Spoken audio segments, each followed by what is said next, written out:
I've made thumbnails for YouTubers that gain millions of views. I will show you the most important steps that you will need to take in order to create the perfect thumbnail. The first thing is doing your research. So if we're going to start searching for just Minecraft, we will have a ton of different categories, a lot of different styles of thumbnails that you can be doing. So for example, this one is a mix of like realistic and Minecraft. This is mainly just Minecraft. This is more Photoshop. This is really Photoshop heavy. Like, it fully depends on the style that you want to go for with your thumbnails. The style that I'm mainly going to be focusing on for this video is going to be the SB737 thumbnail style of video. So if you're not familiar with the way those thumbnails are done, they look something like this. So I'm going to be specifically replicating the battling clown pierce with the mace one. This is a thumbnail that I've done myself, but I'm just going to kind of take it from scratch just to kind of show you how to break it down and kind of the steps you can take to get into it. So once you kind of know the style of thumbnails you want to do, you want to start gathering your assets. So for this aspect, what I'm going to be doing is I'm just going to load up my instance that has Patterson's mod, which if you're not familiar with what that is, it's going to allow you to create NPCs within the game. And in this instance, what I also have is replay mod, so I can get the specific angles of the shots that I want to take. But what I'm going to do now is I'm just going to go into a single player world, and then I'm just going to get the base scene of what I want the thumbnail to look like. And this is actually kind of perfect. I already have the setting here that I can use. First thing I want to do is we'll just create clown pierce. So NPC create clown pierce. And if we click into it, we go to edit and we select name.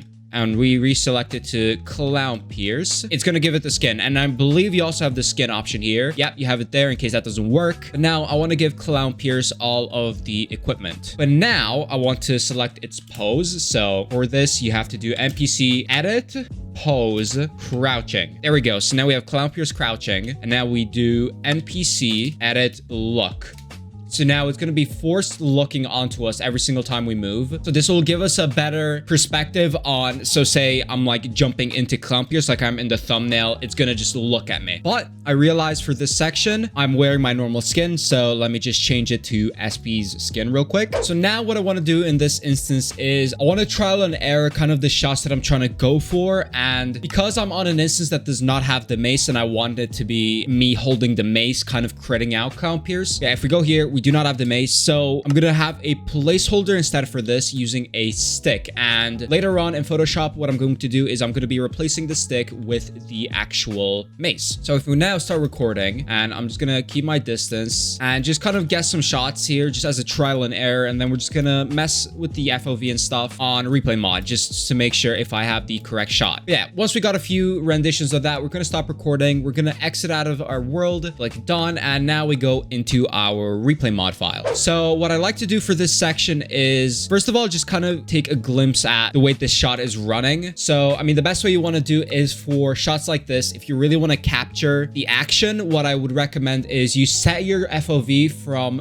30 to around 50. Anywhere between like 30 and 50 is really good. And then just kind of distance yourself and set the speed to something relatively low, just so you can get the perfect angle and shot that you want. If I were to go F1 here and press P, you can see it does look a lot slower, but once the actual action hits, it looks a little bit better. So now I can see from here that I'm really far away. So there's two things you can do in this case. You can take the screenshot as it is now, and then if you hit B, deselect these, and then take another screenshot exactly where you are without moving at all. But looking at the shot, I'm not happy with this because clown pierce is just looking straight to the right. You can't see the face at all. So we're going to redo the shot completely. This is perfect angle for clown pierce. So we're going to set our FOV to 34, try to angle this correctly. And we set our speed to 0.3. This is really good, but we can see I'm out of frame. What you want to do in this instance, we're just gonna, first of all, take a screenshot like this and hit B and get rid of both of these and take another screenshot. This is going to be really important later towards the actual photoshopping segment. So now we re-enable we'll actually only re-enable me, and we're just going to take a screenshot like this. So for now, we are done with Minecraft. We will not need to go back into this. So for getting stuff like in-game assets, what I like to use is Mine-imator. There is a newer version of Mine-imator as well. I believe there's Mine-imator 2.0, which is significantly better than this one. I should update, but for the sake of this video, I'll just use this for now. It's also very possible, because it is part of a snapshot, that the mace is not part of this, but I'm just gonna name this as mace, and I'm just gonna get rid of absolutely everything. There we go. So now we just have a blank screen. So let me check to see if the mace is in here. Okay, from the looks of it, it is not in Mine-imator. Well, in this version at least. But say we have something like a trident. Now you have full customizability of things like how far in you want to zoom in, the actual scale of it, how you want to rotate this, and so on and so forth. And of course, depending on the type of thumbnail that you want to do, you can also import models and stuff.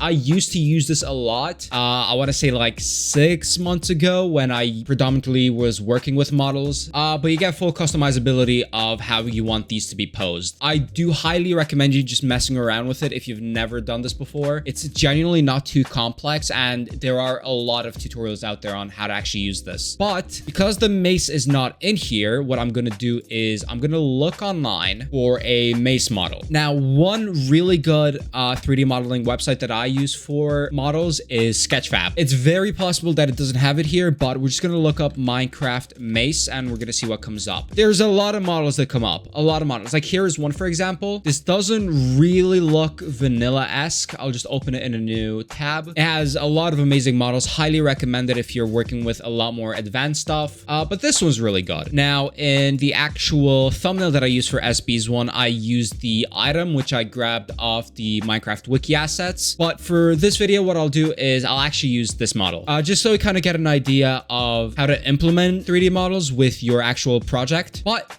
this is the actual asset stuff done. So what we'll do now is load up Photoshop. Okay, so we have Photoshop loaded up here. So I'm just going to create a new file, or a new thumbnail, I should say. 1920 by 1080p is your standard resolution. Now what you want to do is you want to import every single screenshot that you grabbed from your replay mod file and put in all 3 screenshots. So realistically, you want to aim to have your focus around that area, your focus of the thumbnail. That's something just to keep in mind. Obviously, the more thumbnails you'll do, the more you'll kind of understand how to implement this. So let's rescale Clown Pierce here to something like this. And you'll notice as well, I've left a little bit of spacing there, because what I'm going to do later on is I'll include the name tag. Now what we're going to do is we're just going to remove this, and we're going to be masking out SB737 here. Now, do also keep in mind, this is under the assumption that you know how to use Photoshop, or if you don't have Photoshop, you can use Photopea. I will also kind of try my best to explain like what is going on, what tools I'm using along the way. But if I am skipping steps and you're confused as to how I did something, please let me know and I will do my best to help you out. What I'm going to do is with this lasso tool, I'm just going to choose the polygonal lasso tool, and I'm just going to select SB737 here carefully. Now, a lot of people like to use the magic wand tool, which it can be good in some instances, but I feel like doing it with the magic wand tool, it doesn't really get you the refined edges that you would, especially because Minecraft is specifically done so that there's like no soft edges. But things like people, like the magic wand tool is perfect, but I'm going to be using the lasso tool just to kind of select SB737 here.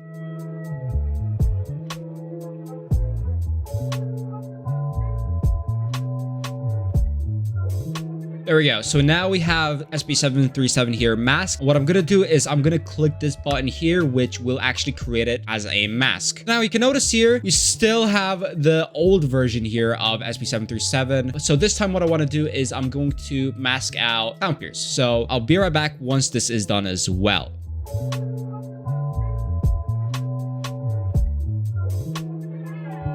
There we go. So now we have Clown Pierce selected, and we're going to create the mask as well. So now you can see we have both SB737 and Clown Pierce at the very front, just their characters. And with the screenshot that we have of just the scene, we have everything separated, which will make it so much easier for us to actually adjust things individually. Okay, so the first thing we're going to mess around with is SB737's positioning. What we're going to do is we're just going to scale this up and move him up, and we're just going to place it somewhere like that. We still have the stick here, which we want to remove. So in order to do this, I'm just going to zoom in and do the same thing where I just mask out on the hand. and I'm just going to select the layer mask, and I am going to delete this. So what I'm actually going to do is, for reference's sake, I'm going to duplicate the layer. I'm just going to bring that bit back just so I can see the way the stick is held. So if I were to unhide and hide it, it just gives me an idea of where the mace is actually supposed to go and the way that it's meant to be angled. So this is where our model will come in handy. So I'm just going to drag this across. I have the model downloaded, and in this, I can't specifically turn it, but I can get kind of a good idea on how I want this to be positioned. So we want the top layer a little bit more. Actually, no, we want the bottom side to be more viewed. Okay, so we turn this like that, and I'm just gonna take a screenshot of this. There we go. Copy that. I'm just gonna move this across and over, and we're gonna paste this in. I'm just gonna rotate this for now, and we're gonna do the same thing where we just select the mace. There we go. And we're going to create the mask. So now we actually have the mace itself, and we want to position it kind of where the stick is. So we're going to use this as reference, and we're going to try and like rotate it kind of how it is into place and scale it the way it is scaled here. So something like this would work well. So now what I'm going to be doing is I'll just bring this to the front layer for now. And as we can see, there's still a little bit of discrepancy here. Like it doesn't look like SB is actually holding it. What we want to do in this instance is we're going to create a new layer, and we just want to kind of bring those colors in.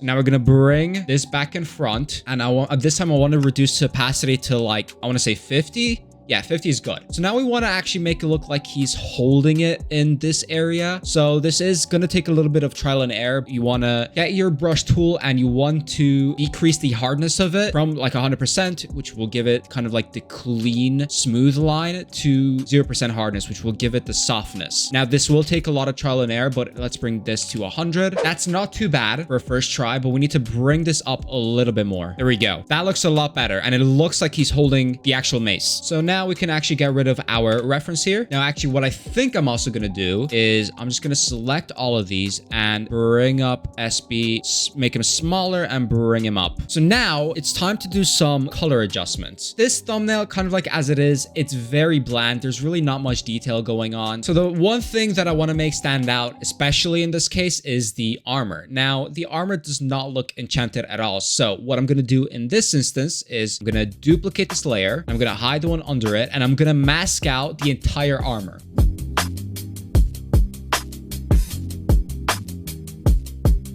There we go. So now I'm going to go back into this layer masking, and we're going to get rid of Clown Pierce. So we want to make the armor stand out. And in order to do so, we'll just increase the vibrance. So we reselect our layer, go to vibrance, and increase the exposure. Now, this still doesn't really look enchanted. And in the case where I take a screenshot and the armor doesn't really look enchanted in the screenshot, I'm going to use an effect called satin. I think it's satinizing. I'm not sure what the actual thing is called, but it's this little effect right here. And here you'll really see kind of like the enchanting effect. And I specifically want to do like the linear dodge add. So it'll give it like that glowing look to it. Yeah, something like that. And now if we enable Clown Pierce, this looks a lot more enchanted. Now, this does look really strong, so I'll probably decrease the opacity. This looks a lot more vibrant compared to what it was before. Like this. Like, that's a massive difference. Now, the thing is, you could do the same thing for the sword as well, but it already looks pretty enchanted. So what I'll do in this instance is I'm going to use a thing called selective color. If I would go to image, adjustments, and then set selective color, if I go to blues, you can mess around with the sliders here, and you'll be able to essentially increase the contrast specifically on the blues. So in this case, because there's the only blue that is in here is the sword, it'll only increase the contrast of the sword. Now, Clown Pierce is still looking a little bit dull. Of course, there's nothing wrong with that, but for the sake of a thumbnail, this needs to be fixed. So we're going to select Clown Pierce. We're going to go to vibrance, and we want to increase the reds. See these reds here as well. And we are going to increase the exposure. Again, massive difference, but I've actually made a mistake here because I've made changes to the sword enchantment before. I've made changes to the vibrance and exposure. This will look really awful. So I'm just going to revert those changes. There we go. And I'm actually going to mess with the adjustments first of vibrance and exposure. There we go. And as you can see, the sword is still really enchanted, which is good. So in our selective color, just have to make minor adjustments. So that is the color correction done for Clown Pierce. I'm going to be doing exactly the same thing for SB, so I'll just speed up the process and I'll get back once that is done.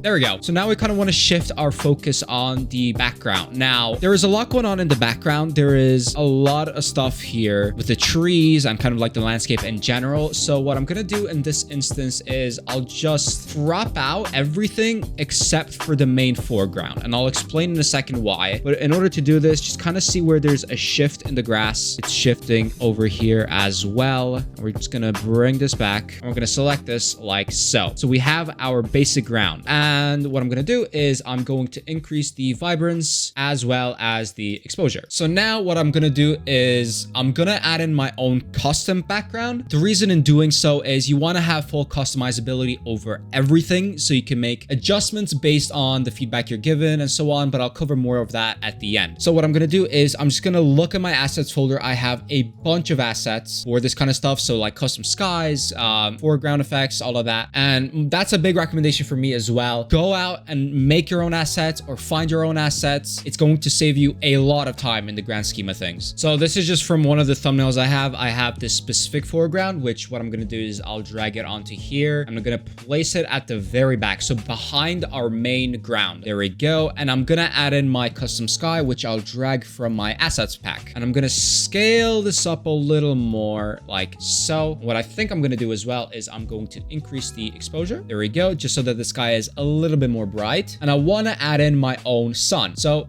fortunately, I have the asset for that. I have the actual sun itself. I'm just going to place that here and tilt it at an angle. So yeah, we're nearly there with the thumbnail. So now we're going to really focus on the finer details and just if in places, if stuff looks missing, we'll add it in. So in this instance, we can see there is a big gap above Clown Pierce's head. What I'm going to do here is I'm just going to add in a custom shape like so. And here is where we're going to have Clown Pierce's name tag.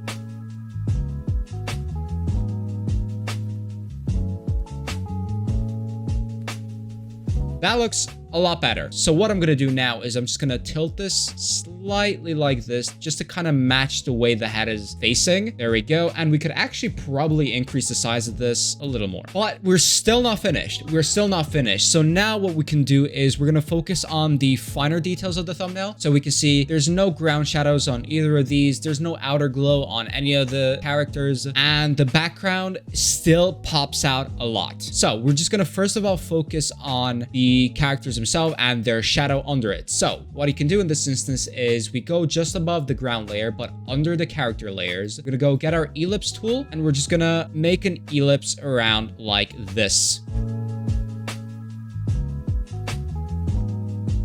And then we just kind of drag this across as well to show that we're actually jumping. And what I'm going to do now is I want to make sure that the focus is on Clown Pierce and SB. So I'm going to blur this background using filter, blur, Gaussian blur, and it's going to blur this section. Now that we have like the background in place, we have the foreground in place, some minor detailing with the ground. I'm going to focus back again at Clown Pierce and SB. So we want to make sure that they stand out as much as possible in the thumbnail. So we want to go select we're going to select Clown Pierce in this instance. We're going to go to outer glow and I'm going to add a black outer glow. I'm going to increase the contrast or increase the size of it even. Nothing too overboard. And what I also want to do is I want to add an inner shadow and I'm going to add a white inner shadow because it contrasts the black with the white and it gives the edges more like more of a pop. Now we have Clown Pierce and we're going to do the exact same for SB.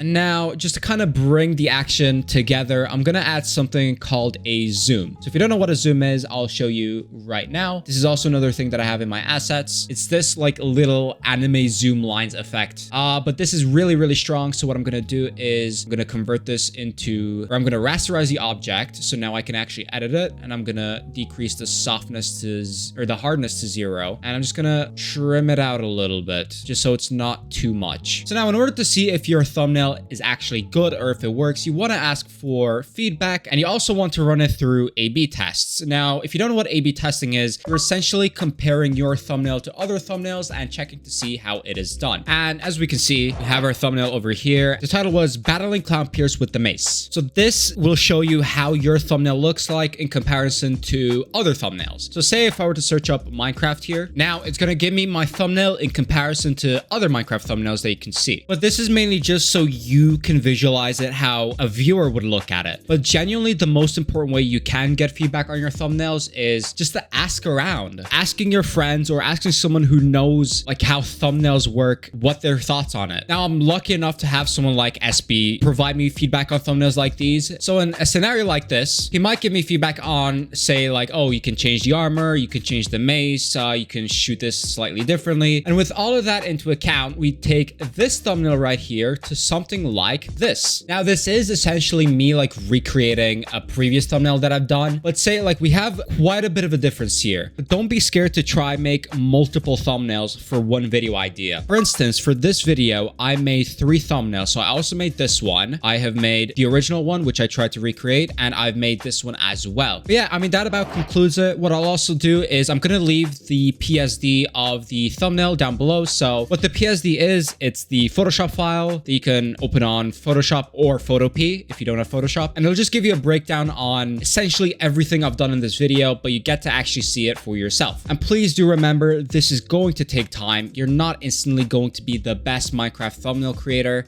I've been doing this for around 3 years so far, and there's been a massive difference. You can check the first video on my channel compared to my latest one. There's a huge difference. Thank you for watching, and subscribe if it helped. I'm just saying, if it helped you, just leave us up.